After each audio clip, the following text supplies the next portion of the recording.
শত্রুর নামটা আপনাকে সংগ্রহ করতে হবে এবং তারপর শত্রুর মাতা অথবা পিতার নামটি আপনাকে সংগ্রহ করতে হবে। প্রিয় দর্শক বন্ধুরা, আসসালামু আলাইকুম এবং হিন্দু বন্ধুদেরকে জানাই আদাব। আজ আমি আপনাদেরকে শেখাবো শত্রুকে দমন করার তাবিজ।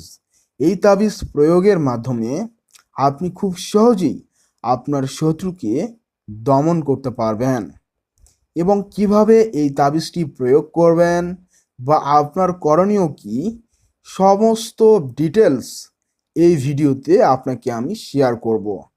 সেজন্য সম্পূর্ণ মনোযোগ সহকারে এই ভিডিওটি শুরু থেকে শেষ পর্যন্ত দেখতে থাকুন এবং এই কবিরাজি তন্ত্রমন্ত্র ইউটিউব চ্যানেলে নতুন দর্শক হলে অবশ্যই কবিরাজি তন্ত্রমন্ত্র ইউটিউব চ্যানেলটি সাবস্ক্রাইব করে কবিরাজ সোহানুর রহমান সাগরের সাথেই থাকুন এবং উপভোগ করুন আমাদের নিত্য নতুন ভিডিও সমূহ। বন্ধুরা, এই কাজটি করার জন্য সর্বপ্রথম আপনাকে যে কাজটি করতে হবে, প্রথম তো আপনার যে শত্রু রয়েছে সেই শত্রুর নামটা আপনাকে সংগ্রহ করতে হবে এবং তারপর শত্রুর মাতা অথবা পিতার নামটি আপনাকে সংগ্রহ করতে হবে। এই শত্রুর নাম এবং শত্রুর মাতা অথবা পিতার নাম যদি সংগ্রহ করতে পারেন তবেই কিন্তু আপনি এই কাজটি করতে পারবেন, অন্যথায় কিন্তু এই কাজটি আপনার দ্বারা কঠিন হবে। অন্য ধাপে করতে হয় তো সেই ধাপে আপনার জন্য এই কাজটি অনেক কঠিন হয়ে যাবে। তাহলে আপনি কোন ধাপে এই কাজটি করবেন? তো বন্ধুরা, আমি আপনাদেরকে বলবো যে আপনি একটু কষ্ট করে শত্রুর নাম সংগ্রহ করে নেবেন বা যারা আমাদের শত্রু, আশা করি আমরা তাদের প্রত্যেকের নাম এবং তাদের পিতা অথবা মাতার নাম আমরা জানি। তো এক্ষেত্রে আমাদেরকে এই নামগুলো আগে ম্যানেজ করে নিতে হবে। তারপর আপনি চাইলে এই যে এই রকম তাবিজ লেখা পেপার আপনি লাইব্রেরি থেকে বা দোকান থেকে কিনে নিতে পারেন, ঠিক আছে? তো এবং চাইলে আপনি এরকম সাদা পেপার কিনে নিতে পারেন, ঠিক আছে? লাইব্রেরি থেকে আপনি যে সমস্ত ফটোকপি পেপার রয়েছে সেগুলি আপনি কিনে নিতে পারেন বা যেগুলিতে আপনারা লেখালেখি করেন সে ধরনের হচ্ছে পেপার হলেও কাজ করা যাবে, কোনো সমস্যা নাই। যে কোনো সাদা পেপার হলে আপনি কাজটা করতে পারবেন। তো এরকম আপনাকে আপনার প্রয়োজন অনুযায়ী যতটুকু জায়গার ভিতরে আপনি তাবিজটি লিখতে পারবেন ঠিক ততটুকু সাইজ করে আপনাকে কেটে নিতে হবে। কেটে নেওয়ার পর আপনাকে সুন্দর করে মার্জিন টানতে হবে। আমি জাস্ট আপনাকে প্র্যাকটিক্যালি একটি বিষয় দেখিয়ে দিচ্ছি। জাস্ট আপনি স্কেল স্কেল দিয়ে সুন্দর করে মার্জিন টেনে নেবেন যাতে আমার মতো আঁকা বাঁকা না হয়, ঠিক আছে? আপনি সুন্দর করে মার্জিন টেনে নেবেন। এভাবে আপনি 3টে মার্জিন টেনে নেবেন। আপনি স্কেল দিয়ে সুন্দর করে মার্জিন টেনে নেবেন যাতে আপনার বাঁকা না হয়। আমি আপনাদেরকে দেখিয়ে দিচ্ছি, এই ক্ষেত্রে আমার বাঁকা হচ্ছে, জাস্ট আপনারা একটু মনোযোগ দিবেন, ঠিক আছে? আমি আপনাদেরকে শিখিয়ে দিচ্ছি এই বিষয়টা। তো এইভাবে আপনি মার্জিন টেনে নেবেন এবং এইখানে একটা টানবেন এবং এইখানে একটা, ঠিক আছে? তো এইভাবে আপনাকে একটা ছক অঙ্কন করে নিতে হবে। দেন এভাবে যখন একটা ছক অঙ্কন করবেন, আপনি যদি স্কেল দিয়ে মার্জিন টেনে এটা অঙ্কন করেন তাহলে কিন্তু দেখতে অনেক সুন্দর হবে এবং এক্ষেত্রে আপনি এখানে আপনাকে কিছু সংখ্যা লিখতে হবে, সেগুলো হচ্ছে আরবি গাণিতিক সংখ্যা। আমি আপনাদেরকে এই সংখ্যাগুলো লিখিয়ে দেব, সেই সাথে আপনাকে আমি কিতাবের আলোকেও ব্যাপারটা বুঝিয়ে দেব। তো আপনাকে আরেকটা বিষয় জানিয়ে রাখি, তো আপনাদের মধ্যে অনেকে আছেন যারা আমার সাথে যোগাযোগ করতে চান বা আমার থেকে পরামর্শ নিতে চান। আমি সবাইকে রিকোয়েস্ট করব, আপনাদেরকে সতর্কবার্তা জানিয়ে রাখছি যে ইউটিউবে এবং ফেসবুকের মধ্যে কিছু দুষ্ট প্রকৃতির মানুষ রয়েছে যারা আমার ছবি এবং আমার ভিডিওর কিছু অংশ ব্যবহার করে অথবা এআই এর মাধ্যমে এডিট করে ফেসবুকের মধ্যে আপলোড করে সেই ভিডিওতে বুস্ট করে দেয়। সেই ভিডিওটি স্পন্সর আকারে সাধারণ দর্শকের সামনে সরে যায় এবং সাধারণ দর্শক সেটাকে আমি রিয়েল ভেবে সেখানে গিয়ে কাজ করাচ্ছে এবং তারা কিন্তু সেই সমস্ত তান্ত্রিক কবিরাজের কাছে প্রতারিত হচ্ছে। তো আপনারা কেউ বুস্টের মাধ্যমে অর্থাৎ স্পন্সর থেকে কোনো বিজ্ঞাপন ফেসবুকের মাধ্যমে হোক অথবা ইউটিউবের মাধ্যমে হোক, যদি আপনার কাছে এ ধরনের বিজ্ঞাপন আসে তাহলে আপনি এই বিজ্ঞাপন এড়িয়ে চলুন। আরেকটি বার্তা জানিয়ে রাখি, আমি কবিরাজ সোহানুর রহমান সাগর, আমার কোনো অ্যাসিস্ট্যান্ট নেই বা আমার কোনো সহযোগী নেই বা আমার কোনো শিষ্য নেই বা আমার যে সমস্ত গুরু রয়েছে তারা ইতিপূর্বে ইন্তেকাল করেছেন, সেক্ষেত্রে আমার কোনো গুরু এখন জীবিত নেই। শুধুমাত্র আমি কবিরাজ সোহানুর রহমান সাগর একাই পরামর্শ দিয়ে থাকি বা আমি একাই কাজ করে থাকি, এই বিষয়টা মাথায় রাখবেন। এবং পরামর্শ করার আগে অবশ্যই আপনি আমাকে ভিডিও কলে যাচাই বাছাই করে নিয়ে আপনি পরামর্শ গ্রহণ করবেন। নয়তো আপনি আমাকে ভেবে যদি অন্য কোথাও পরামর্শ নেন, সেক্ষেত্রে আপনি ভুল পরামর্শ পাবেন এবং আপনি প্রতারিত হতে পারেন। এটা আপনি মাথায় রাখবেন, কারণ প্রত্যেকটা দর্শকের ক্ষেত্রে আমার এই উপদেশবাণী আপনারা মেনে চলবেন। প্রয়োজনে আপনি আপনার নিকটতম কবিরাজের কাছে যান, গিয়ে আপনারা কাজ করান। তবুও আপনারা অনলাইনের মধ্যে স্পন্সর অ্যাড দেখে কেউ কখনো কাজ করাবেন না। আর অনলাইনের মধ্যে কাজ করাতে গেলে আপনারা যাচাই বাছাই করে কাজ করাবেন। কেন আমি এই কথাগুলি বললাম? কারণ আমার ফেসবুক পেজের মধ্যে ইদানিং এই সমস্ত বিষয়ে অনেক মানে কমেন্ট আসতেছে বা অনেক মেসেজ আসতেছে যে তারা ইতিপূর্বে প্রতারিত হয়েছেন বা প্রতারণার শিকার হয়েছেন। তো এই জন্য আমি এই বার্তাটা তুলে ধরি। আর ইউটিউবের মধ্যেও বিশেষ করে কম সংখ্যক বা বেশি সংখ্যক মানুষ রয়েছেন যারা এ ধরনের কাজ করে আসতেছে। তবে এ সমস্ত ক্ষেত্রে আপনি অবশ্যই যাচাই বাছাই করে নেবেন, কেননা যাচাই বাছাই না করলে আপনার 10 টাকা বিপথে যাবে। আর আপনার 10 টাকা বিপথে গেলে আপনারই লস। আর আপনাকে কেন্দ্র করে সেই ব্যক্তিটার লাভ হচ্ছে এবং সে উৎসাহ পাচ্ছে, ভবিষ্যতে সে আরও এ ধরনের কাজ করবে। তো এক্ষেত্রে আপনারা এই ব্যাপারটা এড়িয়ে চলুন এবং সঠিক পরামর্শের ক্ষেত্রে আপনি সঠিক কবিরাজের কাছে যাবেন। আরে ভাই, আপনাকে আর কোনো তান্ত্রিক কবিরাজের পিছনে ঘুরতে হবে না বা কাজ করার জন্য আপনাকে আর অন্য কোথাও প্রতারিত হতে হবে না। আপনার কাজ আপনি নিজেই করতে পারবেন। এজন্য আমি কবিরাজ সোহানুর রহমান সাগর আপনাকে কবিরাজি তন্ত্রমন্ত্র এই ইউটিউব চ্যানেলের মাধ্যমে সাহায্য করব এবং আপনাকে আমি ভিডিওর মাধ্যমে জানিয়ে দেব। সেজন্য আপনি দ্রুত আমাদের চ্যানেলটি সাবস্ক্রাইব করুন, পাশে থাকা বেল অপশনে অল নোটিফাই অল ক্লিক করে দিন। তাহলে আমাদের কাজের সম্পূর্ণ ইজাজত আপনি পেয়ে যাবেন। তো কথা না বাড়িয়ে আসি মূল বিষয়ে। তো আপনি যখন এরকম সাদা কাগজের উপর মার্জিন টেনে নেবেন, তারপর আপনাকে কিছু আরবি গাণিতিক সংখ্যা লিখতে হবে। আমি এখানে লিখিয়ে দেখিয়ে দিচ্ছি, আপনারা সেম টু সেম একইভাবে লিখবেন, কোনো ভুল ভ্রান্তি করবেন না, ঠিক আছে? এইভাবে যখন আপনার সম্পূর্ণ তাবিজটি লেখা হয়ে যাবে, তারপর আপনাকে কিন্তু একটা বিশেষ কাজ করতে হবে। আর একটি কথা বলে রাখি, এই তাবিজটি আপনি যে কোনো পেন দিয়ে লিখতে পারবেন। আগের যুগের মানুষ তখন কিন্তু কলম শব্দটি বুঝতো না। যেমন আমি যে পেনটা ইউজ করতেছি, এই পেনটা সম্পর্কে তারা বুঝতো না।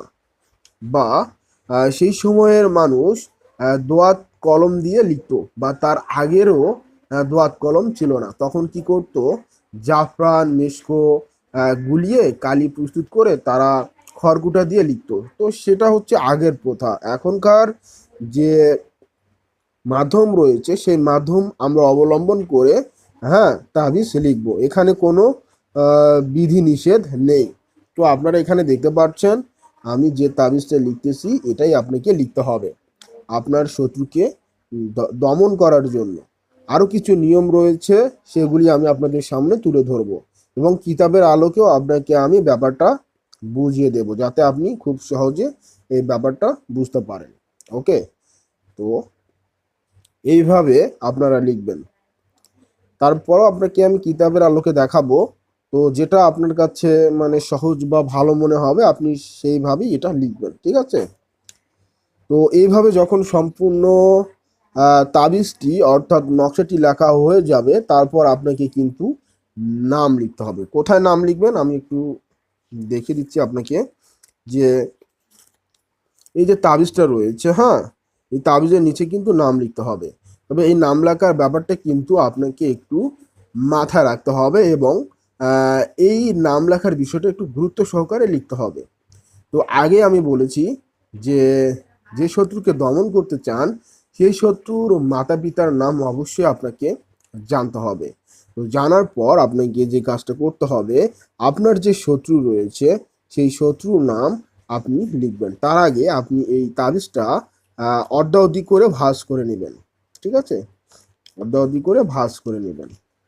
ভাঁজ করে নেওয়ার পর আপনি দেখতে পারবেন যে মাঝখানে একটা সাদা দাগ পড়েছে।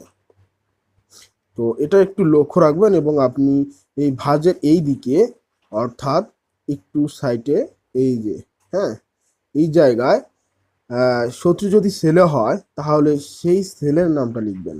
ঠিক আছে, শত্রু যদি ছেলে হয় বা পুরুষ হয় তাহলে এইখানে শত্রুর নামটা লিখবেন, এবং এই যে শব্দটা রয়েছে বিন শব্দটা, এটা আপনি লিখবেন, আরবিতে লিখবেন, অথবা আরবিতেই লেখা উত্তম। তো এটা যখন লেখা হয়ে যাবে তারপর আপনাকে এই যে শব্দ রয়েছে এই শব্দে সেই শত্রুর পিতার নাম অথবা মাতার নামটা লিখবেন। আশা করি আপনি এই বিষয়টা সম্পূর্ণ বুঝতে পারছেন, এবং মেয়েদের ক্ষেত্রে আপনার করণীয় হবে এটাই যে এইখানে আপনাকে সম্পূর্ণ মেয়ের নামটা লিখতে হবে, হ্যাঁ, তারপর এখানে আপনাকে বিনতে লিখতে হবে। তো তখন কিন্তু এই বিন লেখা যাবে না, জাস্ট আপনাকে এই বিনতে লিখতে হবে, লেখার পর আবার এইখানে শত্রুর মাতা অথবা পিতার নামটা লিখতে হবে। এইভাবে আপনাকে সম্পূর্ণ একটি তাবিজ লিখতে হবে, এবং তাবিজটি লেখার পর আপনাকে এই তাবিজটি কোনো পবিত্র জায়গায় অথবা কবরস্থানে বা শ্মশানে বা আপনি চাইলে চৌরাস্তায়, এমন কোনো জায়গায় আপনি এটাকে দাফন করে দিতে পারেন যেখানে মানুষ প্রসাব করে না বা যেখানে মানুষ ময়লা ফেলে না, এরকম একটা জায়গায় আপনি এই তাবিজটা পুঁতে রাখবেন। এখন আসি সম্পূর্ণ কিতাবের আলোকে আপনাদেরকে আমি এই বিষয়টা বুঝিয়ে দিচ্ছি। তো আপনি যদি এখানে লক্ষ্য করেন তাহলে আপনি এখানে দেখতে পারবেন যে এখানে কিছু নিয়ম বলা হয়েছে, যে নিয়মগুলি হয়তো আমার এই তাবিজের ক্ষেত্রে একটু ব্যতিক্রম। তো বন্ধুরা দেখুন, এখানে এটাই বলা হয়েছে যে আপনি এখানে দেখতে পাচ্ছেন শত্রুকে দমন করার তদবির।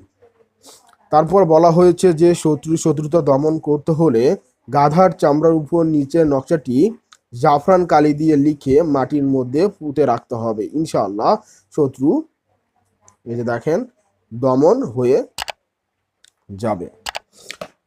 তো এই যে তাবিজটা, এখানে কিন্তু কিছু নিয়ম রয়েছে, যে নিয়মগুলি হয়তো আপনি আমার ক্ষেত্রে বা আমার তদবিরের ক্ষেত্রে পান নাই। তো এখানে যে নিয়মগুলো আছে, তো সে নিয়মগুলো হলো যে এখানে বলা হয়েছে গাধার চামড়ার কথা।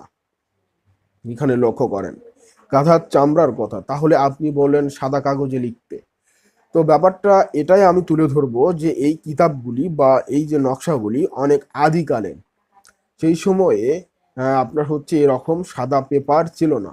ওই সময়ে মানুষ কি করত, ভোজপত্র অথবা হচ্ছে পশুর চামড়ার মধ্যে লিখতো। তো সেক্ষেত্রে এখানে যে গাধার চামড়ার কথা উল্লেখ আছে সেটা হচ্ছে আদি প্রথা।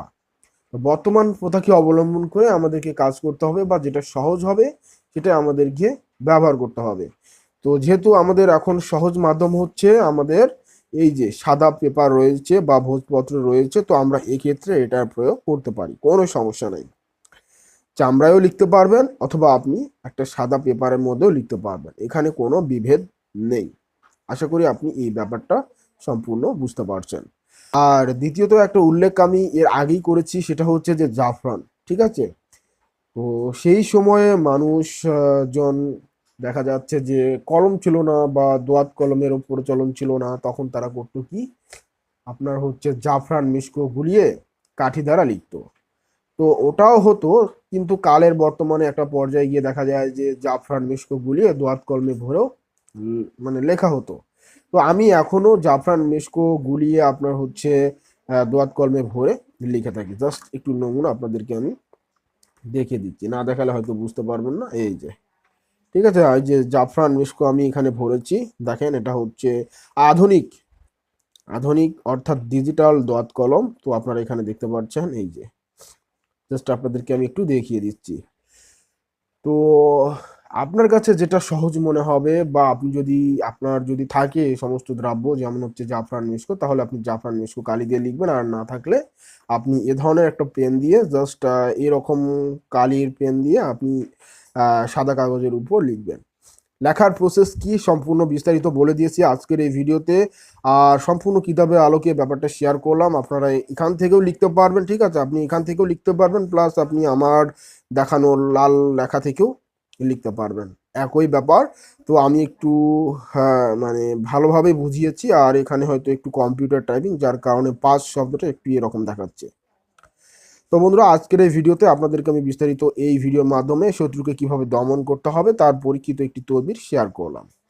আশা করি আপনি এই তদবির প্রয়োগের মাধ্যমে আপনার শত্রুকে দমন করতে পারবেন এবং শত্রু থেকে আপনি নিরাপদ থাকতে পারবেন, এবং অনৈতিকভাবে কেউ শত্রুর উপর এ ধরনের কাজ করবেন না। আরেকটা ব্যাপার সেটা হচ্ছে যে কিতাবের মধ্যে আপনি যদি লক্ষ্য করেন তাহলে এখানে দেখবেন যে শত্রুর নাম যে নিচে লিখতে হয় এই ব্যাপারটা শেয়ার করা হয়নি। তো এই ব্যাপারটা আমি ভিডিওতে শেয়ার করেছি, কেননা এই ব্যাপারটা ছাড়া কিন্তু এই তদবির কাকে কাজ করবে, কিভাবে কাজ করবে, এটা কিন্তু আপনিও বুঝে উঠতে পারবেন না।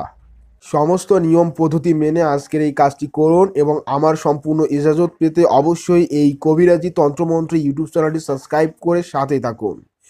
আর ভুক্তভোগী মানুষের কাছে ভিডিওটি শেয়ার করে দিন, যাতে তারা আজকের এই ভিডিও থেকে উপকৃত হতে পারে। বন্ধুরা, এখানেই বিদায় নিচ্ছি। বিদায় নেওয়ার আগে আবারও প্রাণপ্রিয় দর্শককে জানাই আমার তরফ থেকে সালাম, আসসালামু আলাইকুম, এবং হিন্দু বন্ধুদেরকে জানাই আদাব।